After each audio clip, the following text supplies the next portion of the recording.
It's 3 a.m. Somewhere around the world, there is a person who is still awake. Everything outside is quiet and comfortable, but inside his mind, thoughts are spinning around like a roller coaster, anxious about the future, tormented by the past. He stares at the ceiling, eyes vacant. He feels a pressure tightening his chest. Out of nowhere, his heart starts racing with an unknown dread he can't explain. He doesn't know why, but he feels fear and restlessness crawling within. He feels something is wrong with him, and that others won't understand his pain. He is oblivious to how this tragedy happened. Where did he lose himself? How did he divide from being one into two? Because he wasn't born like this. He wasn't born divided. He was born being himself, being one inside out. Now, inside his head, he hears a voice, which he believes is his. This voice whispers to him that it's all his fault, but it isn't his voice. It is a voice planted by society. Behind this voice is a lie that is told by society over and over again, from the moment he opened his eyes in this world. The lie that said the only purpose of life is to chase external things, to run after others, even if the price to pay is his soul.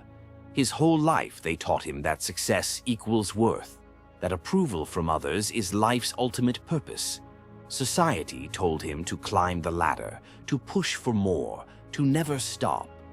But somewhere along the way, his heart went cold. He doesn't run with the same passion anymore. Yet he keeps on running, escaping a past he can't fix, chasing a future he can't realize.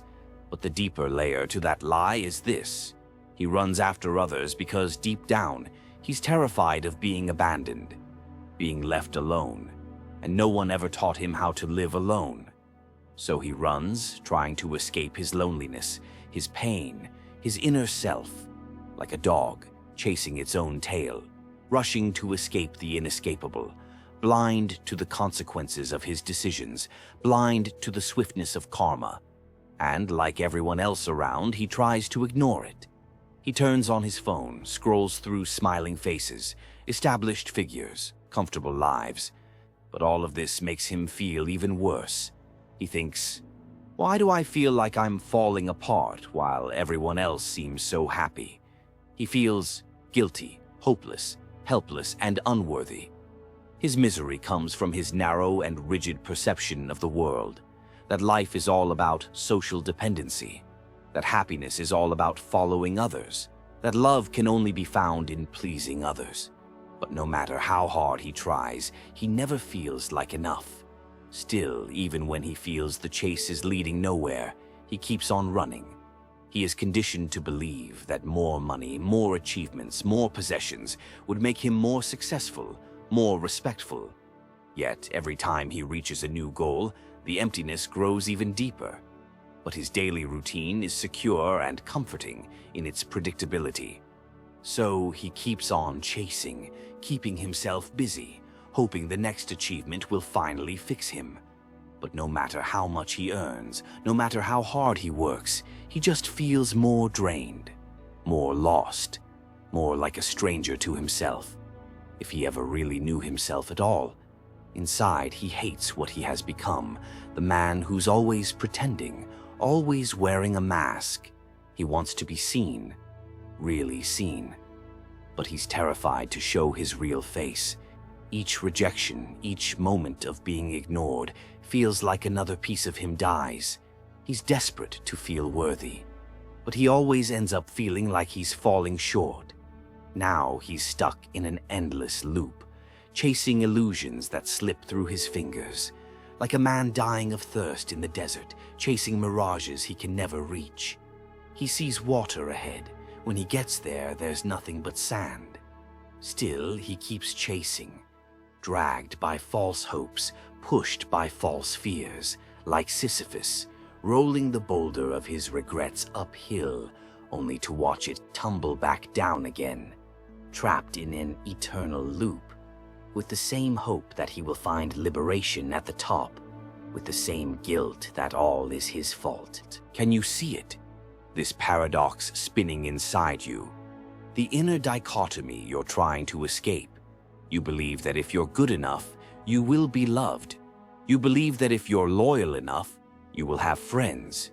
But where are they? Those who said they love you. Those who said they are your friends. And the worst part isn't that you have no true friend. It's that you forgot how to be loyal to yourself. You stopped trusting yourself. You stopped loving yourself. Do you see what you've done to yourself? You did everything society told you. You fit into their mold. And now you sit here, lonely, afraid, cut off from yourself. Your body's here, but your mind's locked in a self-weaved cage, chasing ghosts, chasing shadows, dreaming within a dream. Still, you pretend like you're fine. You act like you're in control. You show others like you're somebody. You show them your polished mask, but deep inside you feel small, weak, and unworthy. You can't find peace, and you can't explain why. Nobody understands you. Nobody seems to notice your pain. Still, you stay calm. You smile. Play it cool. This is what you were trained for. Trained to perform for others' entertainment. Trained to run from your raw self. Trained to ignore it, to numb it, to repress it, with drugs, with distractions, with delusions. So you wake up every morning, go through the same socially scripted routine, living the same socially allotted role, wearing the same mask, performing the same meaningless dance for an audience of ghosts and puppets. But now you're wearing off. Old age is catching up. Society's pressure is burying you alive. Your energy is gone, not just in your body, in your soul too. The parasite they planted in you has sucked you dry. You feel like a puppet, a hollow shell, being dragged by the expectations of others. Like Dorian Gray, you shimmer on the outside, but your soul rots inside. Like Frankenstein's monster, you were given life by others' validations, then rejected to bear their blame alone. Every day is a battle just to hold yourself together, just to not fall apart, still chasing scraps of approval, still begging for a crumb of validation, still drifting through this dream of numbness, smiling through dead eyes. You act like you've got it together, but inside, you are barely holding the pieces. You smile to the world, pretending you are chasing freedom. But inside, your soul trembles like a bird trapped in a burning cage. And more you chased the world, the further you drifted away from yourself. Yes, you've tried many things, many balms offered by society, drugs, meditation techniques, music, philosophies. You have read self-help articles, you watched motivational videos, followed every method, every solution you could get. But with every technique you tried, a nagging thought always whispered, "This won't last." And it never did. After every balm, you woke up to the same ache, the anxiety, the panic, the sadness. It always came back. It always found you, because none of it ever touched the real wound, because it was never the solution. Through lies and deception, society gave you the wound first, then sold you the cure. A cure that only made the wound worse. Slowly, silently, gradually. It cuts the branches but never touches the roots. It numbs the symptoms but never answers why the disease exists at all. Beneath these balms, the wound kept bleeding, continued festering until it became an ulcer. Society's cures were just band-aids on a hemorrhage. They just suppress the symptoms. They just keep you manageable, functional, dependent. But never to be free, never to be whole, never to be your raw self. The wound feels deeper, doesn't it? Deeper than any diagnosis they offer, like something's missing in you. But you can't tell what. A hollow space in your chest, even though your life is full of people and things. You did everything. You chased every goal. You spent your whole life running. But in the process, you lost something. In chasing their dreams, you lost your own. And now your soul limps like a wounded bird. though alive but barely breathing, pitying itself, blaming itself. You tried, you failed, you hid, not just from others, but also from yourself. You didn't just put on a mask, you buried your truth. You locked your raw nature in the basement of your psyche, afraid of others' judgments, afraid it would ruin the image others taught you to paint. You reached for every solution they offered, but relief never lasted, because the wound isn't on the surface. It lives underneath, beyond the reach of quick fixes and empty advice. You aren't just struggling with thoughts and feelings, you struggle with your very existence, your very being, disconnected, alien, unnatural. What you suffer from isn't just anxiety, it's soul sickness, it's grief for the life you were meant to live, but were never allowed to. What you're feeling isn't a mental glitch, it's mourning, a soul aching for the life it was denied. And maybe healing isn't about doing more, but about letting go of all lies. Have you ever wondered what might happen if you stop chasing approval from others and simply be yourself? If you hold on to nothing but your bare, trembling self, even if it's painful, even if it's boring, even if it's terrifying, what would you lose? What might you gain? The answer is simple. You will lose everything, but you will find yourself. And through yourself, you will find everything again. Because when you stop chasing the world starts to chase you. When you let go, something shifts inside you, silently. At first, it may feel like a loss, letting go of who you thought you were. But slowly, like dawn breaking, not loud yet, not clear yet, but deep enough to make you stop and doubt. What if this pain is not here to break me, but to wake me up from the sleep of slumber? What if anxiety isn't my enemy, but a messenger pointing to the wound I've ignored for too long? What if every moment of discomfort is actually a step toward who I really am? What if I'm more than what I was taught to be? These questions will show you the inner resistance, the spirit of gravity, the soul of entropy, the fear of death itself. That keeps you clinging to borrowed identities, to empty existence. You feel this fear because you've made your body a cage and yourself its prisoner. You turned against yourself, blaming yourself, telling yourself that you never try hard enough, but it was never your fault. Yes, you're broken. Yes, you feel weak, but not because you didn't try hard enough, not because you were born this way. It's because you believed the lie that if you just worked harder, meditated longer, thought more positively, you'd finally be normal. They taught you to betray your natural instincts, to bury your needs so deep you forgot they ever existed, to wear a smile while bleeding inside. You silenced your needs, pushed them down with distractions. You became your own critic, your own jailer. And now, you've lived in that jail so long, it feels like home, comfortable and secure.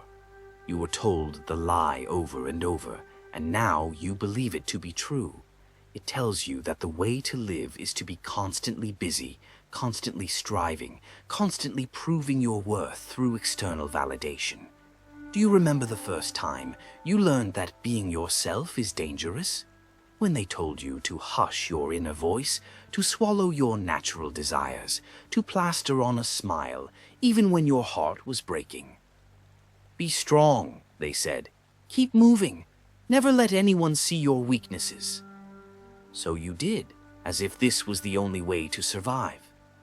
Somewhere along the way, someone told you that being yourself wasn't enough. Maybe it was in childhood, maybe it was a teacher, a parent, or the society itself.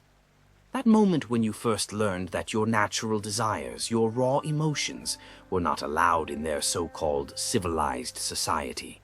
So you began to hide your emotions, lock them up, bury them. Somewhere along the way, you stopped showing yourself openly, not because you didn't feel, but because feeling yourself was too much. too overwhelming, too unsafe. You gave love to others. You trusted others. But when you asked for love while you were sad, or reached out while you were alone, the world called you needy, too sensitive, too much. So you buried emotional needs, pressed it down, locked it away in your unconscious mind, and your inner child, scared, desperate for connection, was locked behind the wall you built to protect yourself. You escaped into a fantasy called Neverland, a world with no pain, no time, no consequences. You divided yourself into Peter Pan, the boy who couldn't grow, and Captain Hook, the outcast who controls through fear. Your Peter Pan was the exiled angel of your soul, too tender for this world. He flew away from pain, refusing the fire that forges men. He clung to Neverland, that false Eden where innocence never dies, but also never grows. He wore joy like a mask to hide the trembling of a heart unwilling to descend into darkness. Your Captain Hook was the shadow you refused to accept. He was your repressed emotions, your unaccepted raw nature. He rose from your pain, spoke in the voice of control, cynicism, power. One flew from the fall, the other fell too deep. Now, you live divided between them, split between the child who only dreams and the tyrant who knows only oppression, longing to be whole, but afraid to face this inner contradiction. You split yourself from within over mistakes that were never yours. You waged an invisible war inside, between who you are and who they wanted you to be. And when the battle became too exhausting, you closed your eyes to it. You shut the door on your inner conflict.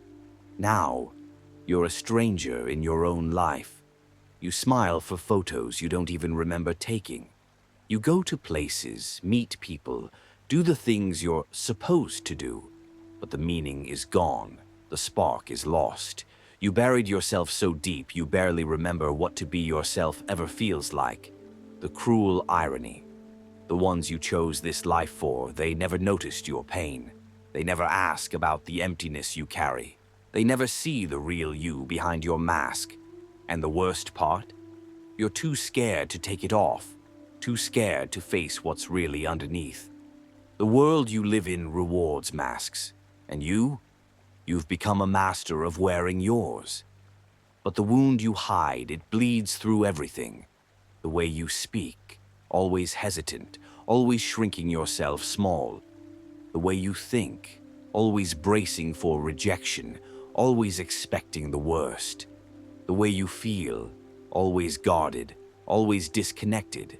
And now the thought of being emotionally naked terrifies you, because deep down you believe if someone really saw you, saw the messy, broken, ugly parts, they'd leave. Or worse, they would stay but never truly understand.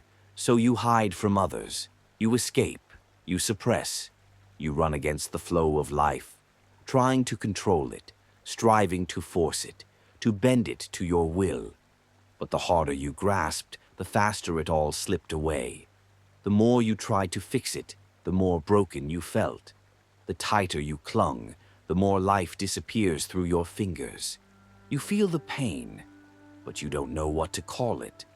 So you ask the world for answers, and they give you a label: anxiety, depression, psychosis, a mental disorder.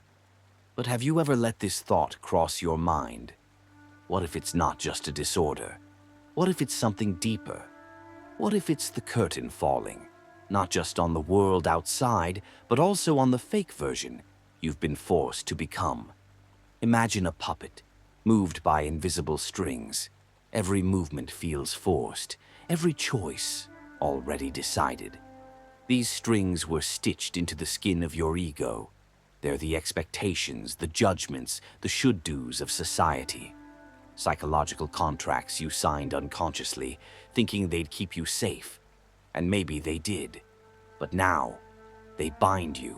They pull you forward, push you backward. You can call it conditioning. You can name it slavery. Your every act dictated by pressure. Your every performance prescripted by someone else's demands. You feel unworthy, frustrated, and dead, like something sacred inside you was traded away. Because when your actions don't match your inner truth, the mind rebels. It creates a tension, a quiet war inside you, where you fight against yourself. An eternal battle within your heart, a continuous life struggle between what you truly are and what you think you are, between what you don't want to be and what you do want to be. Modern psychology calls it cognitive dissonance, the weight of living a life that isn't yours. And over time, that weight breaks you down. You start to lose your fire, your clarity, your free will, your authenticity, your sovereignty, your true self. That's what living by someone else's rules can do to the human spirit. You live without feeling. You speak without thinking. You gave up freedom so many times, you forgot it was ever yours. You did everything to escape the burden of choice. But every time you did, you stitched another string into your skin. The puppet becomes your reality. You stop acting from the inside. Because you believe that your power lives outside you, you ignored the simplest rule of life, that if you're not making the decisions of your life, someone else will. So, you remain a puppet, that you wouldn't have to face the weight of your own choices. You forgot the simple truth, that mind creates duality when it tries to understand reality. You were born as one, undivided, complete, but your scared mind divided you into three: body, mind, and soul, puppet, strings, and puppeteer. And here is the truth. You are neither of them and all of them at once. It is your choice what you want to be: a puppet, a string, a puppeteer, or the whole organism. The choice to create and cut the cords was always inside you all along, hidden behind the pain of rejection and the fear of being abandoned, waiting for you to feel it, to ask, what am I really afraid of losing? Love or others' approvals? But what if I told you, all of this is a lie, a conditioning designed to keep you from discovering something greater, not outside of you, but within? What if this emotional pain you feel, this irrational fear you sense, is not here to break you, but to guide you to the wound you've been ignoring all along? What if the truest story you can ever live is the one you write with your own will? What if your life isn't about proving your worth to others, but about living it as it is? Imperfect, but whole. Right here, right now. Maybe beneath it all, it's your soul, your lost, forgotten soul, calling you from the deep waters of your unconsciousness, whispering, there's more to you than this. But the real question is, are you ready to listen? Are you ready to trust the wisdom within? The quiet voice that's always been there, hidden in the stillness, waiting for you to come back, which knows what you truly need, not what the world told you to want, not what they trained you to chase. And the moment you stop fighting it, the moment you stop running, something opens in your heart. That's where freedom begins. Not the kind they sold you, not the kind that comes from blending in, but the real kind. The kind that feels like being yourself is enough without any need of external validation. The kind that tastes like wholeness, that brings peace to inner conflict. The truth is, from the morning's newsfeed to the never-ending to-do list, we've all been conditioned to believe that we must push harder, do more, strive endlessly for approvals, for success. This belief traps us in a cycle of stress and dissatisfaction. But when we begin to break free from this illusion that our worth is tied to our accomplishments or external validation, we open up a world of possibility, a world where the simple act of being present is more powerful than all the doing in the world. And while we are here, Perhaps you felt an urge to take a leap of faith, a crack in your rigid wall, an inner calling, one that tells you to slow down, to look inward, to ask the questions that often go ignored. That maybe anxiety, fear, and pain aren't signs of weakness, but messengers, guiding you toward a deeper understanding of yourself. This feeling is the turning point, and it begins the moment when you heed these messengers, when you let go of your identification with appearances, when you discover the core beneath the costumes, when you begin to feel the presence of your essence. This is a moment of surrender to life. It might feel like defeat at first, but it's not. It is a graceful act, a courageous act, a wise move. It's finally letting go of the senseless chase, because you're too tired to run anymore, too tired to pretend, too tired to keep living a life that looks right but feels wrong. So you let yourself stop for a moment, you pause for a second, and in that stopping, you feel the presence of your primal self. This presence is your return from illusion, from the false stories you told yourself to survive, from the constant search for meaning out there, from the strings that pull and push you. This inner presence brings you back to the only place where truth lives, here and now. You notice it in your breathing, slower, deeper, no longer something to control, but something to trust. You feel it in your posture, less braced to resist, more open to receive. You speak more slowly. You answer messages without urgency. You no longer feed every thought that flashes across your mind. And the more you let go of external validation, the closer you get to your inner presence. And this is where the inner paradigm begins to shift. Not through force, but through letting go. Not by running after others, but by feeling your inner presence. You no longer run from your emotions. They become part of your presence. You no longer fight fear. It becomes an ally. Something you walk beside without any dread, without any resistance. And slowly, the tightness in your chest begins to loosen. The voices that once screamed in your mind grow softer. You feel your feet on the ground again. You feel life moving through you, not against you. And for the first time, maybe ever, you trust that just being here, being yourself, is enough. That life doesn't need your control or your interference. That life lives on by its own flow, with its own wisdom, pursuing its completeness in its own way, like rivers that finds their course without force, like roots that grow into the ground without haste, forever evolving, forever adapting. That life itself is healing, and you only need to let go of everything that obstructs its flow. That much of your suffering didn't come from life itself, but from your resistance to it. That you are not behind, but exactly there where you need to be, right now, right here. And this journey isn't about being perfect. It is a path to wholeness. Like Carl Jung once said, the goal is not to be perfect, but to be whole. To be whole is to hold it all, shadow and light, fear and courage, doubt and faith, death and life, all of it together. This is homecoming, not the perfect version of you that society demanded, but the real one that life has carved and gifted you, the one who has broken down and rebuilt, who has walked through the dark and found the strength to sit in it. Can you see now that the cure to your wound isn't found in more actions or more effort, but in stepping back and simply being yourself, simply staying here, letting the rejection come, letting the criticism come, being content, being graceful, knowing that everything we see outside is a reflection of what is inside, knowing that both inside and outside are two sides of the same coin.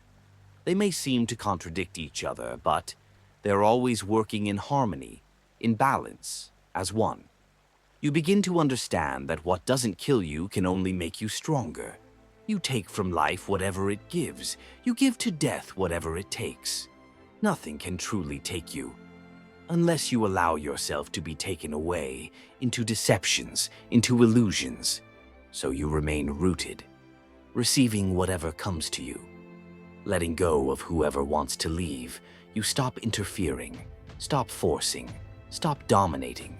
You become a co-creator with life, observing yourself in both silence and noise, in both solitude and company, always learning from both mistakes and misfortunes, from both triumphs and grace. You realize that no one can truly help you unless you're willing to help yourself. No one can reach into your soul and fix what you are unwilling to face. If you don't want to rise, no amount of advice, love, or rescue will save you. If you keep running from yourself, no one can guide you home. But the moment you take that first step, the moment you turn toward your healing, you'll feel the universe moving through you. You'll see you were never truly alone. And you will understand why it is said that God helps those who help themselves. And as you continue on this journey, remember, it's not a destination, it's an unfolding process. So be gentle with yourself, be patient with your pain. All the pieces of you, the fears, the desires, the doubts, are part of the beautiful puzzle that makes you who you truly are. There's nothing to escape here, nothing to fix, only to understand, accept, and integrate. You don't need to chase anything. You only need to tune yourself to a frequency where self-sufficiency and abundance flow through you, naturally, effortlessly, organically. The next time anxiety begins to creep in, take a breath. Pause. Trust that by staying connected to this inner presence, you will always have the strength to face whatever comes your way. And if you're still unsure, if doubt still lingers, whisper this to yourself. I don't need to run after anything. I only need to be who I am. And it's okay if I feel anxious pain or irrational fear, because they are the language of silence, my inner sign language, through which I speak to myself. So I invite you here, to this moment, to the presence of yourself, whoever you are, whatever you've become, however crooked, however incomplete you may feel. Take a pause, stop for a moment, embrace yourself, feel your breathing. Let yourself be free, and let's go into silence, into solitude, into the self. Now, choice is yours.